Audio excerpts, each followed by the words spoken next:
Senate uncertainty, and more Trump legal problems. The people have spoken. The 2022 midterms finally come to a close, with Democrats winning the Georgia runoff race and an outright majority in the Senate. Today's announcement is a reflection of my values, and I think the values of most Arizonans. But Senator Kyrsten Sinema announces she has left the Democratic Party and registered as an independent. It seems to me would have a very hard time being sworn in as President of the United States. And top Republicans criticize former President Donald Trump for calling for the termination of the Constitution. Plus, she's safe. She's on a plane. She's on her way home. WNBA star Brittney Griner is released from Russian detention. Next. This is Washington Week. Corporate funding is provided by... For 25 years, Consumer Cellular's goal has been to provide wireless service that helps people communicate and connect. We offer a variety of no-contract plans, and our U.S.-based customer service team can help find one that fits you. To learn more, visit consumercellular.tv. Additional funding is provided by Koo and Patricia Ewan through the Ewan Foundation, committed to bridging cultural differences in our communities. Sandra and Carl DeLay Magnuson, Rose Herschel and Andy Shreves, Robert and Susan Rosenbaum, the Corporation for Public Broadcasting, and by contributions to your PBS station from viewers like you. Thank you. Once again from Washington, moderator Yamiche Alcindor. Good evening and welcome to Washington Week. It was another busy and complicated week of politics. On Tuesday, Democratic Senator Raphael Warnock beat his Republican challenger, Herschel Walker, in Georgia's Senate runoff election. Here's what Warnock said during his victory speech, where he thanked his mother. She grew up in the 1950s in Waycross, Georgia, picking somebody else's cotton and somebody else's tobacco. But tonight, she helped pick her youngest son to be a United States Senator. Now, Warnock's win was also supposed to mean Senate Democrats would have a 51-49 majority. But today, Senator Kyrsten Sinema of Arizona announced that she has left the Democratic Party and registered as an independent. Now, Sinema is known to be close to many Senate Republicans, but she says she does not plan a caucus with the GOP. Now, meanwhile, on Tuesday, President Biden announced his administration had successfully negotiated the release of star basketball player Brittney Griner from Russian detention. She was part of a prisoner swap agreement for a Russian arms dealer. Now, joining me tonight to discuss this and more, Maya King, politics reporter for the New York Times. And joining me here in studio, Laura Barrón-López, White House correspondent for PBS NewsHour, Josh Gerstein, senior legal affairs reporter for Politico, and Marianna Sotomayor, congressional reporter for The Washington Post. Marianna, you know I'm going to start with you because there's so much going on your beat. It was a roller coaster week for Democrats. What more do we know about where this leaves Democrats in terms of course, Warnock winning, but Sinema saying that she's now going to leave the party? And what's behind, you think, Sinema's decision? What's driving her? Yeah, I mean, Warnock's win was significant for Democrats. It finally broke that 50-50 stalemate that we've experienced the last 2 years. And really what it meant was, okay, finally, there's 51. What does that mean? Committees can now subpoena whoever they want. They don't need to talk to Republicans to come to an agreement on that front. You will physically see more Democrats sitting on those committees to move things faster, to approve judicial nominations that Biden might send forth, also other administration officials that may need to be nominated. So it's a little bit more procedural, but Democrats are really feeling good. This was a big victory. All of these incumbents winning for the first time in, I think, almost 100 years is something we haven't seen for a long time. And then you get this news about Sinema. It's not going to change that 51-50 dynamic. I think there were some Democrats that were very much fretting about that. She herself has not said she's going to caucus with the Democrats. However, she says, you know, I want to stay on my committees. And that is a decision made by Democratic leadership. Schumer saying, you know, she does have an independent streak.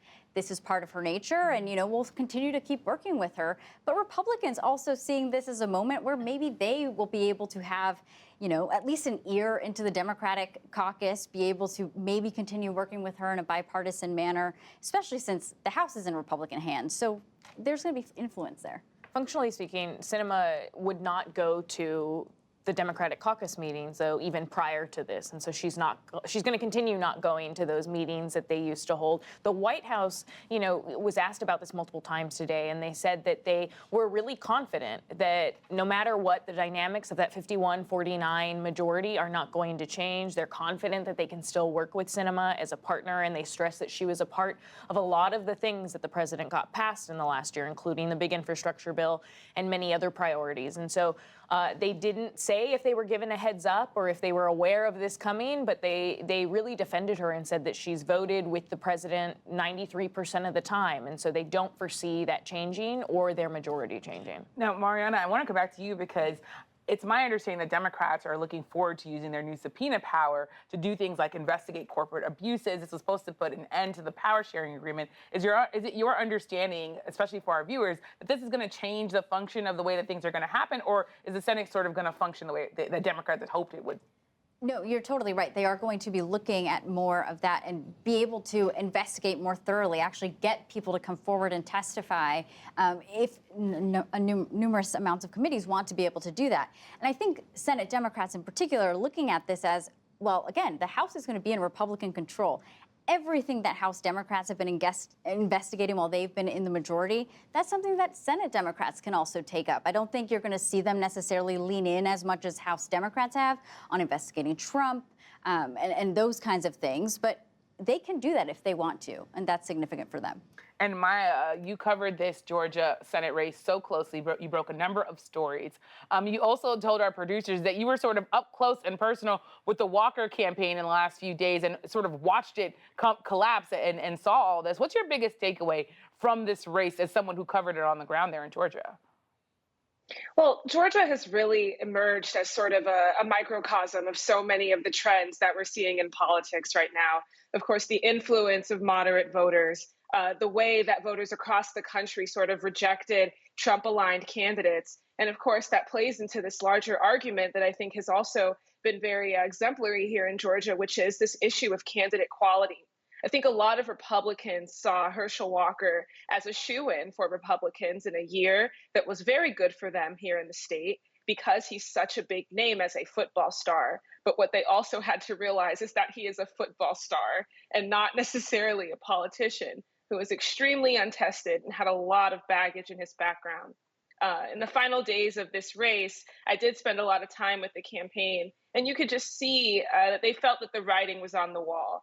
They made a number of key missteps, the biggest of those being this issue of Saturday voting. Democrats in Warnock's campaign actually sued to have their voters turn out and vote on the Saturday after Thanksgiving. Republicans in Walker's campaign largely rejected that. And they saw how in these deeply Democratic areas of the state, there was explosive turnout, while in the areas that were largely Republican aligned, there just was a little bit of a dampening in enthusiasm for Walker. And that, of course, came to pass with Warnock's close to 3-point win finally on election night. But that trend really started to materialize, I think, in the weekend and days before this runoff election on Tuesday. And Maya, I've been hearing from some of my sources that Senator Sinema's decision, it really makes Warnock's win even more consequential than what Democrats thought it was. What's your sense there on the ground about how Sinema's her decision changes the outlook of Democrats and sort of what they're thinking about this decision that she's making here? I think if you're a Georgia Democrat, you're really thankful for the $50 million that you spent to get Raphael Warnock elected. I mean, this is a really consequential and sort of immediate consequence now of Sinema's decision. But beyond that, I spent a lot of time with Senator Warnock, too, and talked with him at length about, what he wanted to accomplish in this next Congress if he was elected. And he prioritized voting rights, continuing to lower healthcare costs, continuing to create jobs, not just in Georgia, but really across the Sun Belt here in the Deep South. And so I really wonder now what Sinema's now becoming independent could mean for Warnock's legislative agenda. all the things that I've named, they really require pretty heavy majorities in Congress, and it's going to require senators like Sinema to sort of get on board with these policies. It's very unclear if that would happen, though. And Josh, Trump endorsed 6 Senate Republican candidates. Only one of them won. I wonder what you make of the sort of benefit possibly for the Republicans with sticking with Trump, as well as sort of the challenge that come with that, given the fact that we heard the former president talk about suspending the Constitution. We've heard the fact that he wasn't even invited this time around to go campaign for Walker. Yeah, I think, Yamiche, that this issue of candidate quality is more than an abstract issue. It's tied to Trump. I mean, he's the one that backed these candidates, that backed Herschel Walker, that backed Dr. Oz in Pennsylvania, and said these were the guys to go with. These were the ones who could get it across the finish line. And in those 2 cases, they couldn't. Now, Trump's people will say a lot of the people he endorsed did manage to get elected, but that was mostly House candidates that were in safe Republican districts where just about any Republican could have been elected. So I do think that what happened in Georgia is contributing to this sense that Trump is losing more and more traction in the Republican Party, and it's no longer sort of a whisper about questions about whether he's a good person to be leading the party going forward. You have people in the establishment that I think are more willing to speak up a little bit, even though they still remain fearful of a backlash from Trump voters. And Laura, what do we know about sort of whether or not Republicans influence Sinema's decision? We know that she's close with some Republicans. I also wonder what you're hearing about whether or not Republicans might think that they can lobby her more now that she's someone who's an independent. Well, Senate Minority Leader Mitch McConnell has long tried to lobby Sinema, and we've also seen where he's tried to lobby Senator Joe Manchin, the other very moderate, kind of independent Democratic senator from West Virginia. But again, the White House and Democrats seem confident that Sinema votes with them the majority of the time. And when Senate Majority Leader Chuck Schumer came out today, he again was saying, look, the dynamics here aren't going to change. I think that Republicans are certainly going to try to bend Sinema's ear where they can to see where they can get her to not go along with Democratic priorities in this new Congress. But even if she does stick with Democrats in this new Congress, we're still talking about a House majority that is Republican and that is not going to pass the vast majority of these Democratic priorities at all. A really important point to think that whatever sort of President Biden wants, it's really going to stop for most cases in the House. Marianna, that brings me in some ways to 2024. Democrats were already facing an uphill battle. When you look at the Senate map of that sort of election, the coming election in 2 years, which makes my head spin a little bit, but here we are. What does this make Sinema's decision? What impact could it have on the 2024 map? Could Arizona be easier to pick up for Republicans? It could, and that is something that a lot of Democrats were just thinking about. Is okay, we just put the 2022 midterms to bed, and today we have to start thinking about 2024. And, you know, a lot of people have been saying, a lot of Democrats in particular, thinking that she made that decision to become an independent for electoral reasons. They do think that if, you know, she knows that she cannot get elected as a Democrat. Greg Stanton, who is a Democratic member from Arizona, tweeted it. He said the quiet part out loud, basically saying, look, these are my poll numbers compared to hers if we were to hypothetically run for a Senate race, and she would lose by 40 points. Democrats just would not elect her. So this becoming an independent may help her bring in some Republican votes, get those Democratic voters who do like that independent streak within her, and maybe repel Congressman Ruben Gallego, who has not been quiet about potentially primarying her at some point. Hopefully, at least her orbit thinks this could be a signal to him that, you know what, you're going to make it way more difficult and make it easier potentially to elect a Republican to the Senate. And Maya, of course, all eyes were on Georgia when it comes to sort of how you win a swing state. What's your reporting reveal on whether Georgia is really now a purple state? And could it be a blueprint for Democrats to try to win some of these swing states that are going to be critical? I do believe that Georgia is a purple state, but not without significant effort on the part of Democrats. So while Raphael Warnock was successful, and of course Jon Ossoff won in 2021, I mean, that came at a cost of several $100 million and lots of on-the-ground mobilization and organization.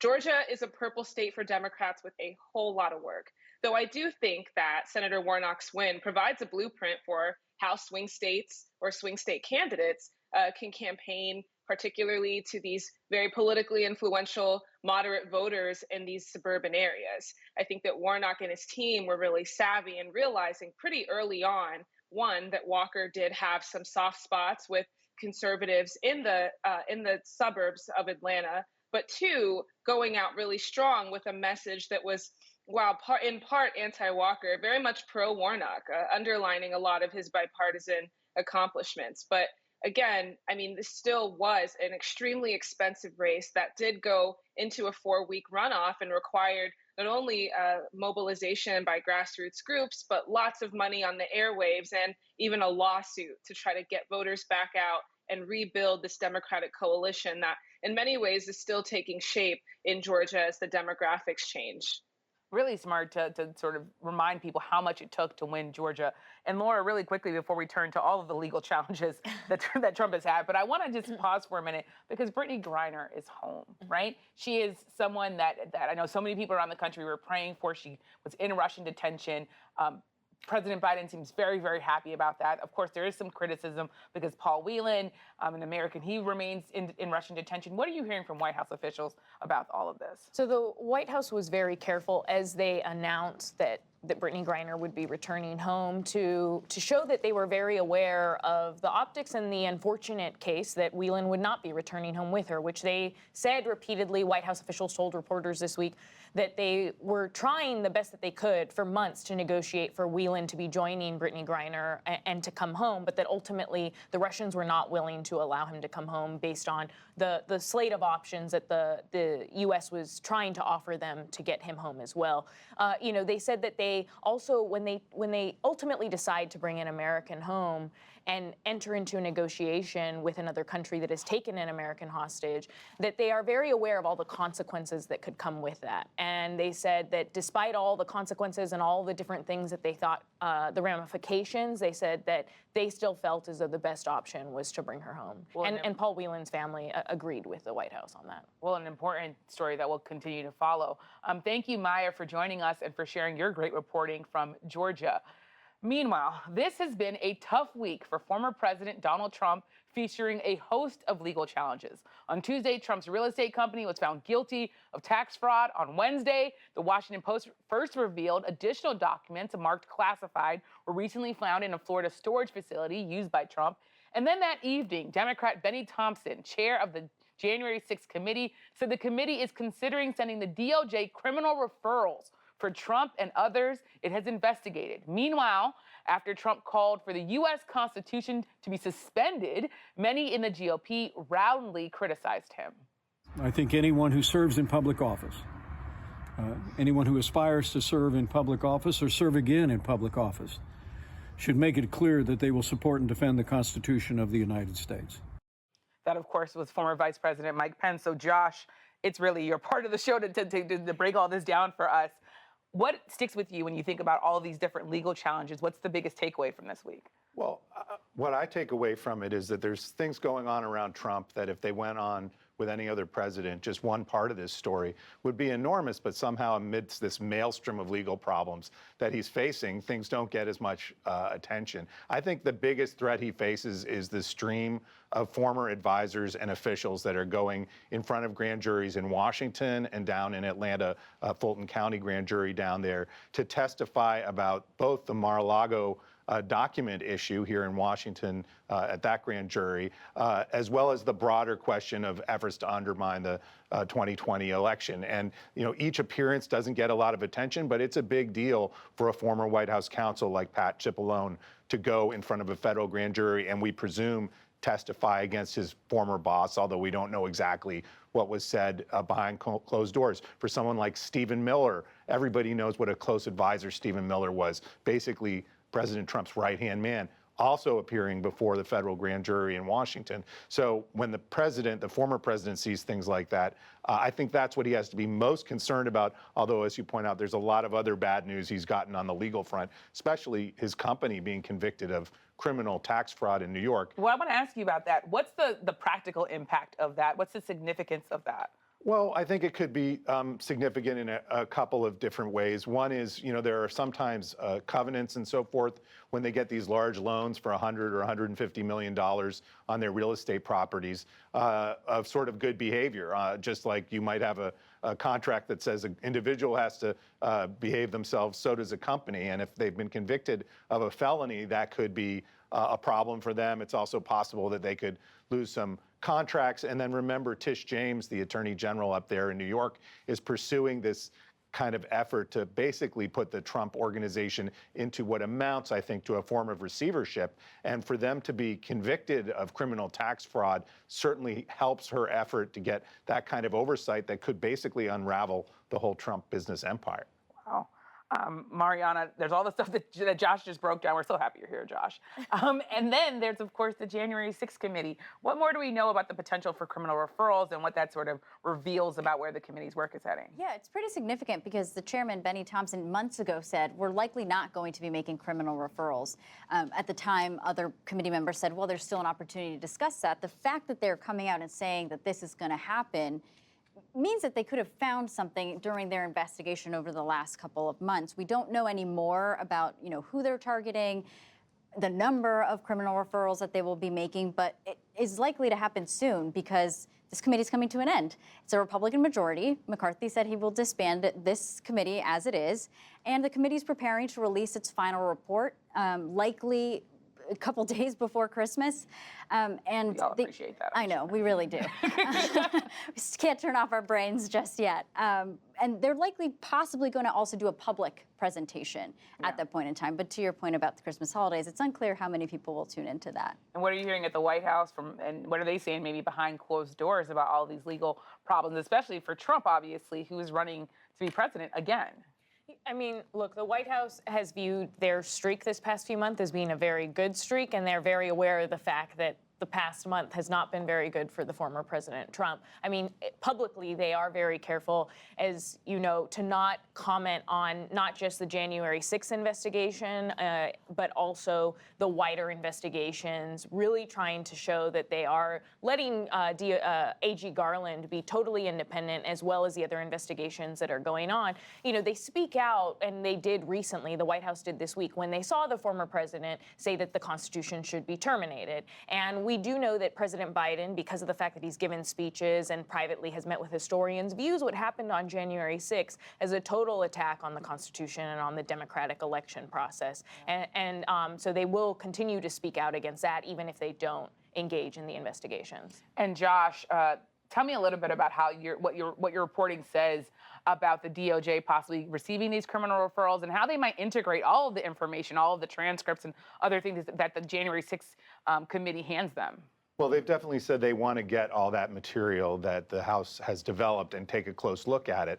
I don't know whether they think there's going to be bombshells in there that lead directly to criminal charges or the possibility of criminal charges that prosecutors aren't looking at right now. But one thing you want to do if you're thinking about bringing a criminal case, especially against a former president of the United States, is you want to pressure test it. So you need to look at all the testimony that different people have given in different places and make sure there isn't something there that you're overlooking. I do think that this all fits together with a sense that this legal problem for Trump and his potential criminal exposure is really building to a head in the early months of next year when they brought in Jack Smith to be the special counsel to oversee both the Mar-a-Lago probe and the election-related investigations. The one watchword we heard again and again from people at the Justice Department was they want to move quickly. There's not going to be delay. We're not replacing all the investigators and all the prosecutors. We're bringing in this one additional layer of what's supposed to be a form of independence within the department. But this isn't going to be like the Mueller investigation where we hire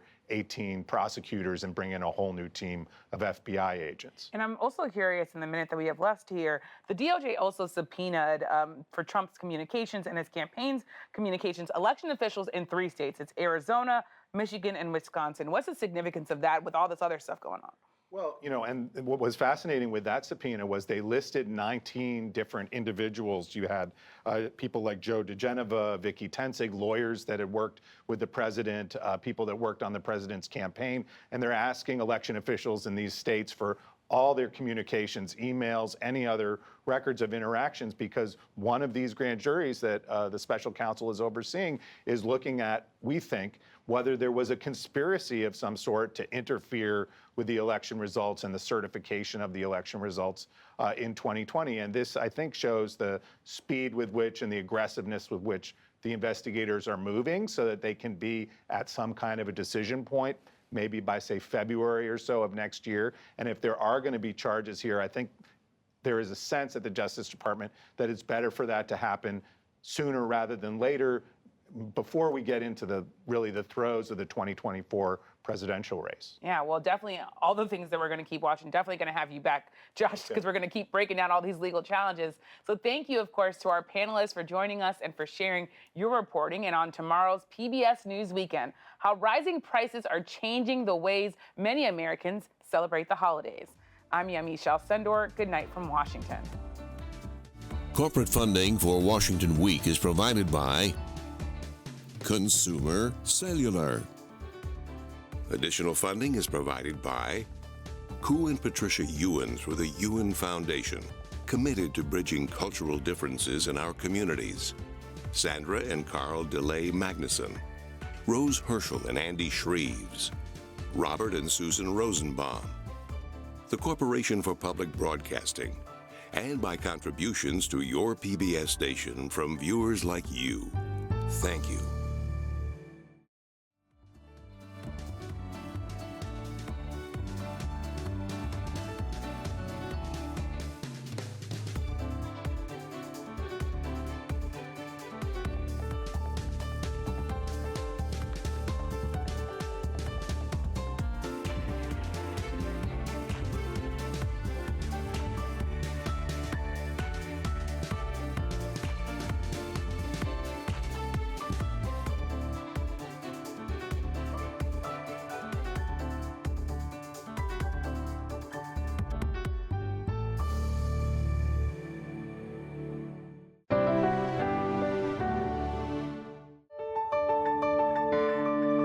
You're watching PBS.